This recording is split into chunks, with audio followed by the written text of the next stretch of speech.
WillNisley.com. Will Nisley.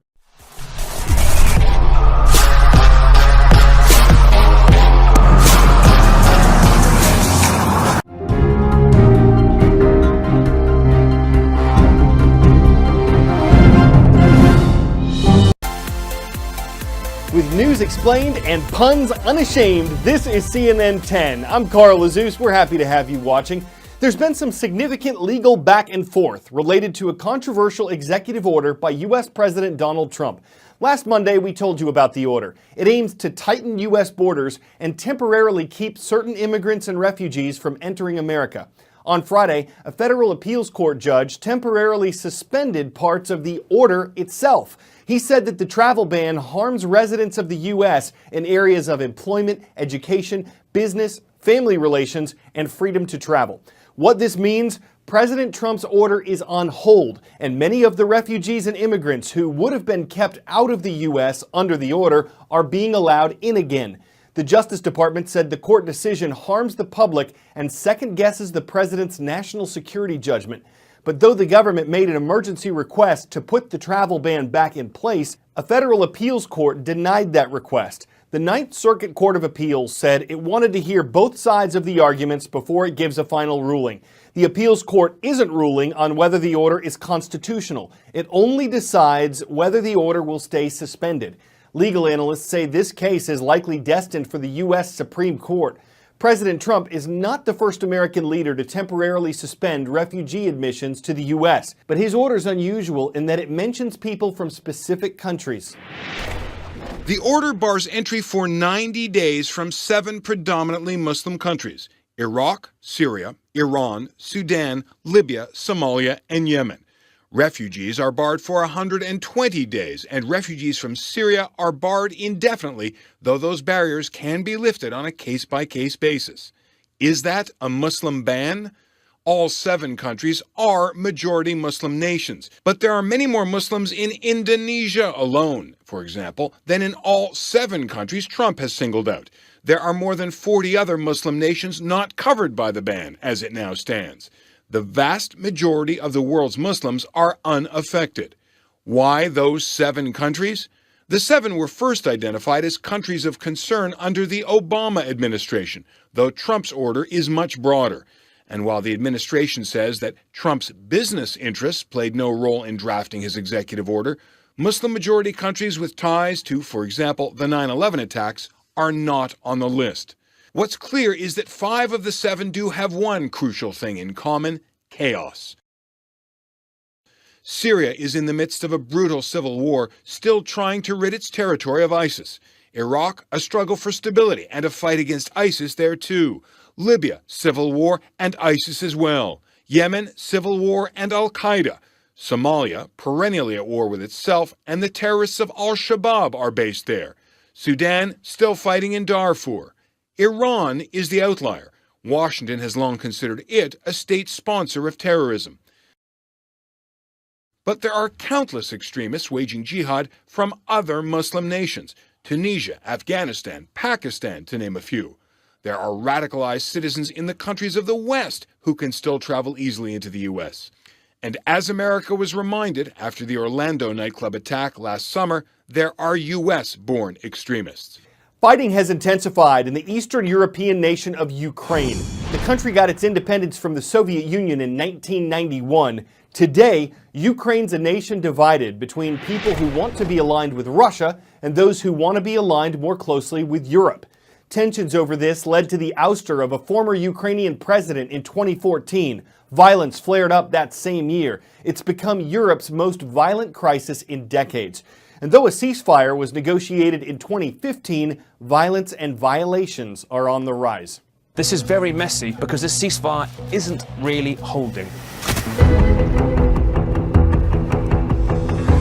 To Russia, Ukraine is its vital near abroad. You couldn't get more geopolitically, industrially important to Moscow. But Ukraine itself has been vacillating between getting closer to the EU, to the West, and retaining its longer-term links to Russia. That started back in uprisings, revolutions in 2004. And in 2014, they kicked out a pro-Russian leader, and the Russians responded by sending a covert force and annexing the peninsula of Crimea. They then sent slightly more covert operations into the eastern city of Donetsk, where government buildings were taken over, and then militia, a lot of whom had some pretty serious Russian military support, started taking territory.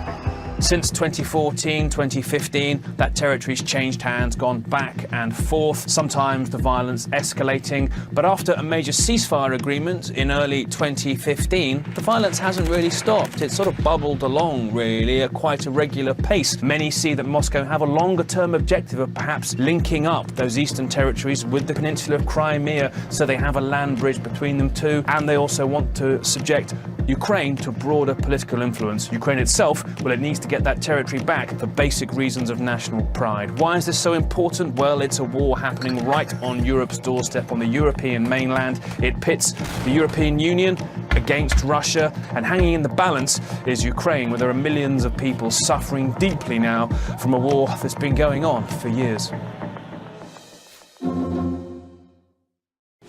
10-second trivia. Where would you find the island nation of Mauritius? The Pacific Ocean, the Atlantic Ocean, the Indian Ocean, or the Mediterranean Sea?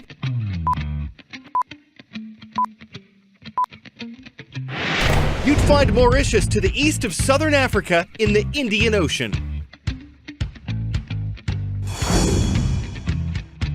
The total area of Mauritius is less than 800 square miles. But a research team from a South African university says the island is actually sitting over a lost continent. They're calling it Mauritia. They believe it's actually a chunk of a larger continent that was left behind by an ancient land breakup. Researchers say Mauritia was covered by volcanoes and is now invisible. How did they get that? Scientists examined a mineral found in volcanic rock on Mauritius. They say the mineral's billions of years older than the island's thought to be, and that it must have come from an ancient continent. Not all scientists agree with the findings. One who didn't participate in the study says it might have detected a missing continent, or it could have just identified tiny amounts of minerals on Mauritius. From earth science to medical science, flu season is hitting its peak in the U.S. People can catch the flu at any time of year, but the Centers for Disease Control says America's epidemic of seasonal flu typically starts in the fall and can go until May. The virus is now spreading rapidly in 40 states, and health officials say it's more widespread in states this year.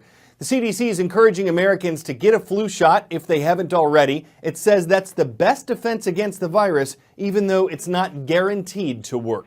Let me try and settle this flu shot thing, although I'm sure it's going to keep coming up again and again. You can't get the flu from the flu shot.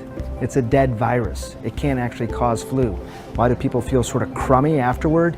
It's because the flu vaccine is actually working, making your immune system fire up, get ready, and recognize, if it actually sees the flu, how to kill it. No, it's not 100% fail-safe, but it's still going to offer a lot of protection, so that you're not going to be as sick, as likely to get sick, or if you do get sick, have a shorter duration. Okay, so if you're like me, your mom probably said, don't go outside in the cold without your hat on, you're going to catch the flu. You can't catch the flu from just simply being outside in the cold. But it does raise the question, why are there so many more flu cases in the winter months? You're likely to stay indoors more. So if one person is sick, more people are likely to get sick. The sun is lower in the sky, and as a result, you have less vitamin D actually being produced in your body. Your immune system starts to get suppressed a little bit. You're more likely to get sick with the flu. The winter months tend to be lower humidity. Viruses like the flu virus, they like lower humidity. They're likely to live longer. So your mom may have been right. I mean, look, moms are always right, but maybe not for the reasons you originally thought.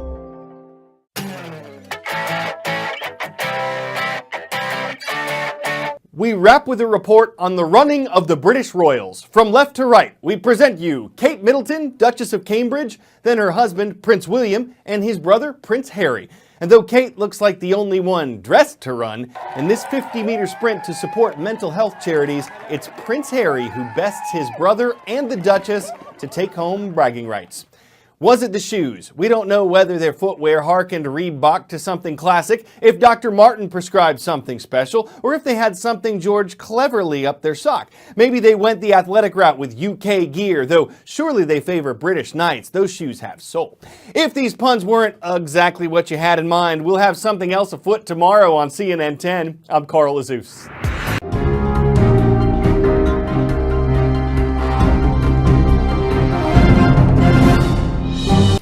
Hey guys, if you want to get active on my channel, if you want to get that latest stuff, if you want to get the latest blog posts, then click or tap the subscribe button right up here.